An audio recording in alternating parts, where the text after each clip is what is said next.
बिस्मिल्लाहिर्रहमानिर्रहीम। Class exercise 5E और question number 3 है कि जो वर्टिसेस है ना ए बी और सी, ये है ट्रायंगल ABC के वर्टिसेस हैं। अब ये कहा गया है हमें कि जनाब अली और ए बी जो है ना परपेंडिकुलर है BC के, तो के फाइंड आउट करना है। ये अब आगे ना परपेंडिकुलर का जिक्र, तो स्टूडेंट्स आपके पास परपेंडिकुलर का जिक्र आगे कहा है ए बी, ये परपेंडिकुलर का सिंबल है, बी सी के परपेंडिकुलर है ये।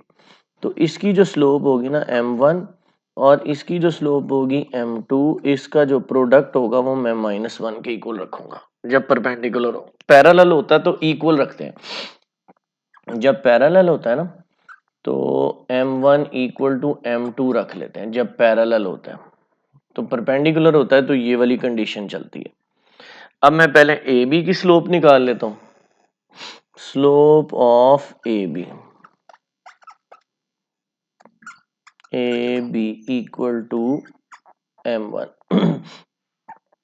y1 minus y2 over x1 minus x2। तो ए बी की वैल्यू क्या है? ए की वैल्यू है -1 और -3 और बी की वैल्यू है 2 और 3। ये x1 y1 और ये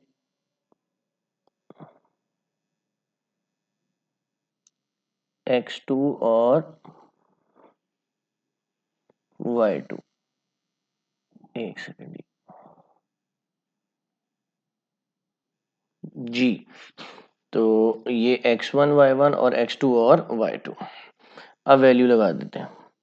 y1 की वैल्यू है -3 और y2 की वैल्यू है 3।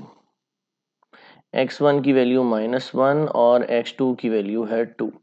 ये आ जाएगा -6 ओवर -3, तो ये मेरे पास आ जाएगा 2। अब ये होगी स्लोप ऑफ ए बी यानी M1। अब निकालते हैं slope of BC। Slope of BC यानी M2। फार्मूला लिख लें y1 minus y2 over x1 minus x2। B और C के पॉइंट लिख लेते हैं। B की वैल्यू है 2 3 और C की वैल्यू है k प्लस 5 और कॉमा k। जी y1 ये x1 y1 और ये x2 और ये y2। जी y1 आपके पास क्या है 3 और y2 है k। x1 क्या है 2 और x2 है k प्लस 5। अब माइनस की वजह से ना अगर वैल्यू दो हो तो ब्रैकेट का यूज करते हैं, क्योंकि ब्रैकेट ने ओपन होना होता है और इस साइन ने होना होता है चेंज। तो ये हो जाएगा 3 माइनस के 2 माइनस के माइनस 5। 2 माइनस के और -5। तो स्टूडेंट्स ये हो जाएगा 3 माइनस के और 2 माइनस के कितना, 2 माइनस 5 कितना हो जाएगा -3 माइनस के। तो ये मेरे पास स्लोप ऑफ BC M2 आ गया। अब आपको पता है स्टूडेंट्स के स्लोप ऑफ AB और स्लोप ऑफ BC का परपेंडिकुलर मैंने रखना है, परपेंडिकुलर है ना, तो इनका प्रोडक्ट रखना है -1 के इक्वल। M1 का आंसर क्या था? M1 का आंसर था 2 और M2 का आंसर ये रहा 3 माइनस के ओवर -3 माइनस के इक्वल टू -1। ठीक हो गया जी। तो क्रॉस मल्टीप्लाई, ये वैल्यू डिवाइड हो रही है, इधर जाके इससे मल्टीप्लाई हो जाएगी और ये 2 इन दोनों से मल्टीप्लाई हो जाएगा। 6 माइनस 2 के और -1 इंटू -3 माइनस के। तो 6 माइनस 2 के, ये 3 प्लस के -2 के और 3 -6, ये आ जाएगा -3 के और ये आ गया -3 माइनस माइनस से कैंसिल, के आ जाएगा 3/3 और k आ जाएगा इक्वल टू 1। ये हमारे क्वेश्चन नंबर 3 का आंसर। क्वेश्चन नंबर 4 की तरफ चलते हैं स्टूडेंट्स। क्वेश्चन नंबर 4 क्या है? कहते हैं coordinates of A B and C ये गिवन है। क्वेश्चन 4 है, कोऑर्डिनेट्स ऑफ ए गिवन है, बी गिवन है और सी के कोऑर्डिनेट्स गिवन है। ए है -1 और -6, बी है 3 और -12 और सी है k और 6। दो पार्ट हैं इसके। पहले पार्ट में कहता है कि ए बी परपेंडिकुलर है बी सी के, तो यानी इसकी स्लोप निकालोगे, इसकी स्लोप निकालोगे और इनका प्रोडक्ट -1 के इक्वल रख लोगे, तो ये वाला फार्मूला लगेगा। चलें स्लोप ऑफ ए बी निकालते हैं पहले। Slope of A B m1 क्या formula, y1 minus y2 over x1 minus x2। ए आ जाएगा -1 -6 और बी आ जाएगा 3 और -12। x1 y1 x2 और y2 हमेशा की तरह। तो y1 कितना है स्टूडेंट्स, -6 और y2 कितना है -12। x1 कितना है -1 और x2 कितना है 3। ये आ जाएगा -6 + 12 ओवर -4। तो 12 में से 6 गई, आ जाएगा 6 ओवर 4। तो ये आ जाएगा 3/2 माइनस में m1 आ गया। अब स्लोप ऑफ BC का जिक्र नहीं है, पहले पार्ट में है AB और AC सॉरी, ठीक हो गया। AB की स्लोप निकाल ली, अब मुझे AC की स्लोप निकालनी है। स्लोप ऑफ AC इसको m2 बोल दूंगा। फार्मूला वही y1 minus y2 over x1 minus x2, लेकिन वैल्यू A और C की मुझे इधर लिखनी है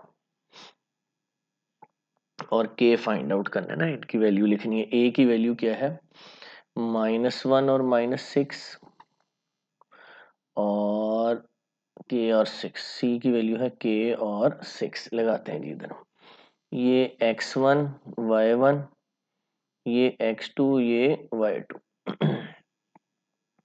y1 कितना है जी, -6, y2 कितना है 6, x1 कितना है -1 और x2 कितना है k। तो ये आ जाएगा -12 ओवर -1 -k। ये स्लोप ऑफ AC आ गया मेरे पास स्लोप। अब सवाल में हमें कंडीशन दी गई थी कि ये दोनों स्लोप जो है ना AB पहला पार्ट में परपेंडिकुलर है AC, तो मैंने कहा था इसकी जो स्लोप होगी, इसकी जो स्लोप होगी, दोनों का प्रोडक्ट -1 के इक्वल रखना होगा। तो m2 की ये वैल्यू -12 ओवर -1 -k और m1 की वैल्यू हमने निकाली थी -3/2, ये वाली मल्टीप्लाइड बाय -3/2। जी माइनस माइनस क्या हो जाएगा, प्लस और 36 हो जाएगा। ये -2 - 2k हो जाएगा -1। ये 2 को इन दोनों से मल्टीप्लाई कर दिया जी, ये आ जाएगा 36 और ये -1 से मल्टीप्लाई हो जाएंगी दोनों वैल्यूज। तो -1 से मल्टीप्लाई होंगी तो साइन क्या हो जाएंगे, चेंज। तो 36 - 2 = 2k, 34 आ गया और 2k आ गया। इधर कर लेते हैं जी, 34 ओवर 2 कितना आ जाएगा, 17 मेरे पास k का आंसर आ जाएगा जी। इसके सेकंड पार्ट पे चलते हैं। इसी सवाल के सेकंड पार्ट में कहते हैं कि आप A B और जो C है ना, ये कोलिनियर है। कोलिनियर A की वैल्यू क्या है, A की वैल्यू लिखते हैं -1 और -6, B की वैल्यू है 3 और -12 और C की वैल्यू है K और 6। अब अगर जब कोलिनियर है ना, तो जो स्लोप ऑफ ए बी है वो पैरेलल होती है, या sorry, slope of A B जो होती है ना, स्लोप ऑफ ए बी वो इक्वल हो जाती है स्लोप ऑफ ए सी के, स्लोप ऑफ ए सी के इक्वल। कोलिनियर, उन्होंने कहा कोलिनियर है, कोलिनियर मतलब सेम स्ट्रेट लाइन पे, ये ए जिस तरह ये एक स्ट्रेट लाइन है, यहाँ ए है, यहाँ बी है, यहाँ सी है, तो जब ए तो स्लोप इनकी जो होंगी ना वो सेम होंगी, यहाँ से स्लोप निकाल लें या यहाँ से स्लोप निकाल लें, आंसर सेम होंगे। तो अब हमने इनको जो हमने परपेंडिकुलर रखा था, अब हम इसको इक्वल रख लेंगे। तो m1 का आंसर था -3/2 और m2 का था -12 ओवर -1 माइनस के, क्रॉस मल्टीप्लाई करने की, 3 इंटू -1 माइनस के और -12 इंटू 2, ये आ जाएगा 3 + 3 के इक्वल टू -24, तो 3 के इधर ही -24 -3, ये आ जाएगा -27, तो k आ जाएगा -27 ओवर 3, तो k आ जाएगा -9। ये हमारा क्वेश्चन नंबर 4। जी उम्मीद है आपको लेसन पसंद आया होगा। मेरे इस चैनल को सब्सक्राइब करें, वीडियो को लाइक करें और दोस्तों को शेयर करें। अल्लाह हाफिज़।